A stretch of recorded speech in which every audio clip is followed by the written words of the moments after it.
চলে এসেছি আবার একটা ভিডিও নিয়ে। তো এখানে দেখো আছে পার্শে মাছ, আর বেশ বড় সাইজের পার্শে মাছগুলো। আর এখানে আছে দেখো সর্ষে, পোস্ত আর কাঁচা লঙ্কা। তো এটাকে আমি একসাথে পেস্ট করে নেব। তো নমস্কার বন্ধুরা, welcome back to my channel Puja kitchen with food. তো তোমরা সবাই কেমন আছো? আশা করছি সবাই ভালো আছো, আর আমিও খুব ভালো আছি। তো এখানে দেখো মাছগুলোকে আমি ভেজে নেব আগে। আর পার্শে মাছ এইভাবে রান্না করলে খুব ভালো লাগে, আর একটু হালকা করেই আজকে রান্নাটা করব। তো তোমরা দেখতে থাকো ভিডিওটা, আশা করছি তোমাদেরও খুব ভালো লাগবে। খুবই অল্প সময় রান্নাটা হয়ে যাবে, শুধু মাছ ভাজতেই যেটুকুনি টাইম। আর আমি সব সময় চেষ্টা করি তোমাদেরকে ঘরে থাকা সব উপকরণ দিয়ে রান্না করে দেখানোর। তার জন্য সব সময় চেষ্টা করি যেগুলো ঘরে থাকে সেগুলো দিয়েই রান্না করে দেখানোর, যেগুলো আমাদের সব সময় ঘরে থাকে।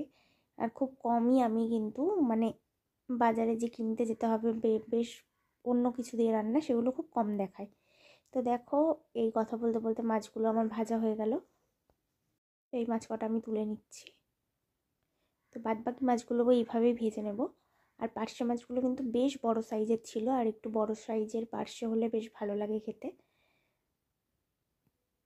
তো তোমরা কে কে পার্শে মাছ ভালো খাও অবশ্যই জানাবে। আমার তো বেশ ভালো লাগে পার্শে মাছ, আর ঝোলের থেকে বেশি আমার এই ঝালটাই খেতে ভালো লাগে। তো তার জন্য আমি তোমাদের সাথে এই রেসিপিটাই শেয়ার করছি। তো বন্ধুরা, এই মাছ কটাও দেখো ভাজা হয়ে গেছে। তো তুলে নিচ্ছি মাছ কটা।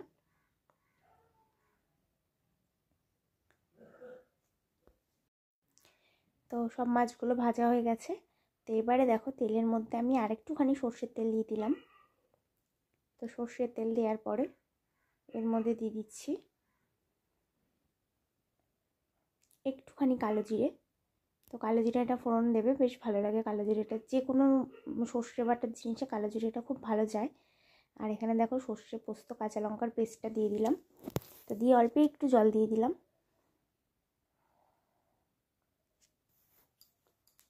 তো তারপরে একটুখানি নাড়িয়ে দেখো একটু মিক্স করে নিচ্ছি। তারপরে দেখো দিয়ে দিলাম একটা টমেটো কুচি। তো বন্ধুরা, আমার ভিডিওগুলো যদি তোমাদের ভালো লেগে থাকে, বা আমার রান্নার ভিডিওগুলো যদি তোমাদের ভালো লেগে থাকে, তো চ্যানেলটিকে সাবস্ক্রাইব করে পাশে থাকা বেল বাটনটি প্রেস করে দিও, যাতে ভিডিও পোস্ট করলে নোটিফিকেশন তোমাদের কাছে পৌঁছে যায়। আর এখানে দেখো তারপরে দিয়ে দিলাম হলুদ। একদম অল্প কিছু লাগে, রান্নাটা করতে কিন্তু দারুণ টেস্টি হয়। তারপরে দেখো দিয়ে দিলাম নুন। যারা একদমই রান্না পারো না তাদেরকে আশা করব এরমভাবে আমার রান্না দেখো একটু হলেও।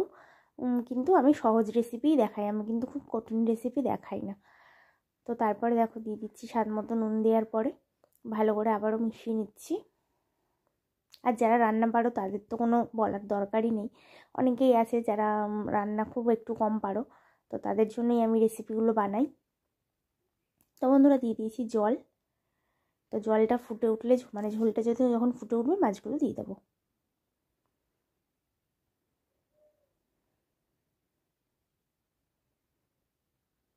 তো মাছগুলো দেওয়ার পরে দেখো, তোমরা যদি একদম শুকনো শুকনো নামাতে চাও অবশ্যই শুকনো নামাবে, আর যদি আমার মধ্যে একটু ঝোল ঝোল নামাতে চাও তো সেই বুঝে নামাবে। তো তারপরে দিয়ে দিচ্ছি দেখো স্বাদ মতো চিনি।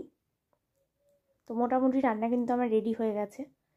তো দেখো আস্তে আস্তে ফুটে ঝোলটা যখন একটু কমে গেছে তখন ধনেপাতা দিয়ে নামিয়ে নেব। তো রেসিপি ভালো লাগলে অবশ্যই কিন্তু লাইক কমেন্ট করতে ভুলো না, আর চ্যানেলটিকে সাবস্ক্রাইব করে দিও। তো বন্ধুরা, পুরো রান্না কমপ্লিট। এবার আমি গ্যাসটা বন্ধ করে নামিয়ে নেব। তো দেখো মাছের ঝাল কেমন হয়েছে অবশ্যই জানিও, আর রেসিপি বাড়িতে ট্রাই করো, আশা করছি তোমাদেরও ভালো লাগবে। তো দেখা হবে আবার একটা নতুন ভিডিওর সাথে। ততক্ষণ সবাই সুস্থ থেকো, ভালো থেকো, পরিবারের সবার খেয়াল রেখো। টাটা।